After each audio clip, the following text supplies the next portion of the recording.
right now, Boston looks so good. They've had 3 wins this season of more than 50 points, Boogie. I mean, that's an insane thing to say. They tore the Warriors into tiny little pieces over this past weekend. Steph Curry had a great quote after the Warriors lost by 52 to Boston.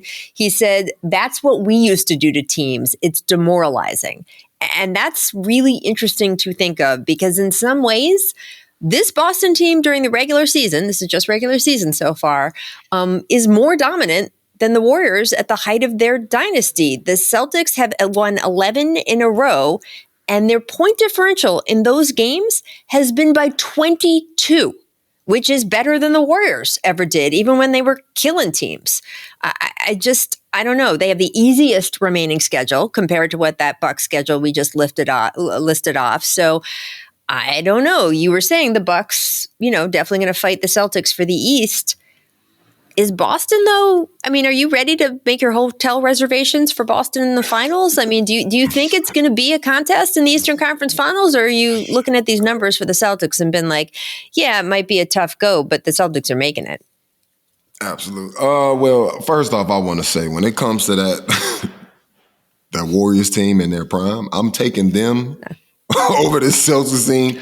Well, you played on that team, first of all. You're a little bit biased. I don't give a damn what the nerds say. I don't give a damn what the statistics, the plus. I don't give a fuck about any of that. I'll take that Warriors team any day. I hate when these fucking numbers go, they're better than. Fuck that. Like, I'm taking that Warriors team any day. First off, the Golden State proved champions. It, right, in the playoffs. That's all that matters. They're champions, exactly. 4-time champions. 100%. This Celtics team is just still trying to get to their first one. So I'll take that Warriors team regardless of what the nerds say. So that's one thing. But when it comes to Boston finishing out the year, they do have, one of the easier remaining schedule. I think they'll continue to just kind of float through. If the guys are, kind of having any nicks or knacks or, slight injuries, they'll also use this time to get guys 100% healthy going into the playoffs.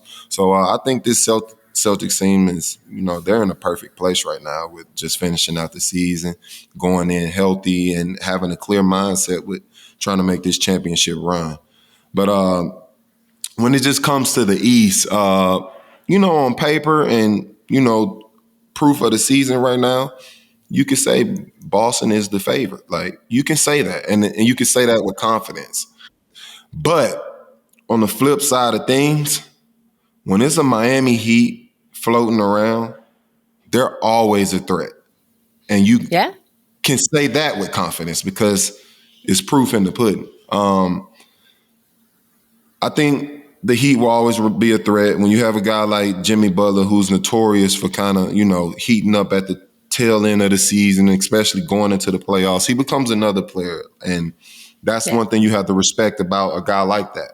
When it comes to the playoffs, you want to elevate your game. And he does it time and time again. And he has a lot of unexpected runs. So the Heat are always a threat.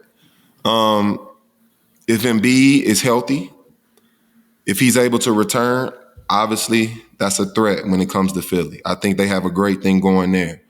And then when it comes to Damian Lillard and Giannis, you just can't ignore those two guys. Like, if things work out the way, they should when it comes to finishing out the season strong with that team and just finding their flow and their chemistry, they are very much a threat. But based off right now, the present day, I think Boston is the favorite. So, that's kind of how I'm viewing this. I mean, that's it. The Warriors comparison is so interesting because, as you point out, Boston hasn't done it. So in terms of could you say they're as good a team as the Warriors in their prime? Absolutely not. There's no question that you can't say that yet. It's just about that regular season dominance and sort of what we saw in the Warriors in the West at that time, where it just wasn't even a question. They were the team making it to the finals. We all knew that at the time. It was just sort of yeah, of course. And Boston looks like that right now. They look like a team where they're just winning by so much. They're winning by more than 20 points right now a game. I mean, it's insane.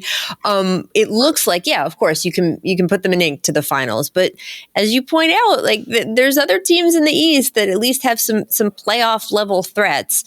And if they do play a series against the Bucks in the Eastern Conference Finals, Giannis, is Giannis the best player in that series? I mean, we always say the best player in the series is the team that's favored to win. Would you say Giannis is the best player in that series?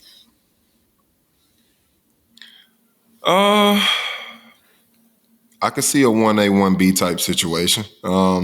With Tatum? I mean, obviously accolade-wise, it's Giannis, but just on an everyday talent basis, it's a 1A, 1B when it comes to Giannis and Tatum. So, yes and no. You could say that. You could say that, and you couldn't. That's just a hard scenario. It's close. I mean, that's why it's a good question. It's close, right? You can never go into a series with Jason Tatum on the other end of it and say, yeah, the other guy's the best player. Like, that's just hard to say. Like, yeah. So I can see a 1A, 1B type situation for sure. Yeah. Yeah. Look, this is the postseason for Jason Tatum to prove it, right? I mean, he is obviously an incredible talent. He is one of the top stars of this generation of NBA players. He has had some excellent playoff games. I don't want that to get lost. He's had some very, very good playoff games. It's like with Chris Paul. Like, people forget some of the great playoff games Chris Paul played. People forget some of the great playoff games that Jason Tatum has played. But the truth is, there have been big moments where he has faltered, and they've been have to play from behind in series and things like that. And I think if he can pull off this season, this postseason, being the star that we know that he is, playing as consistently as he has all during this season, if they make a run during the playoffs, if they somehow win this title, and then he goes into the summer, I think his contract is going to get signed this summer. We all know that's going to be very expensive. He's going to play on Team USA this summer. That could be a gold medal. I think that this could very much be the stretch, the 6-month stretch that Jason Tatum sort of proves the doubters wrong, but he has to do it.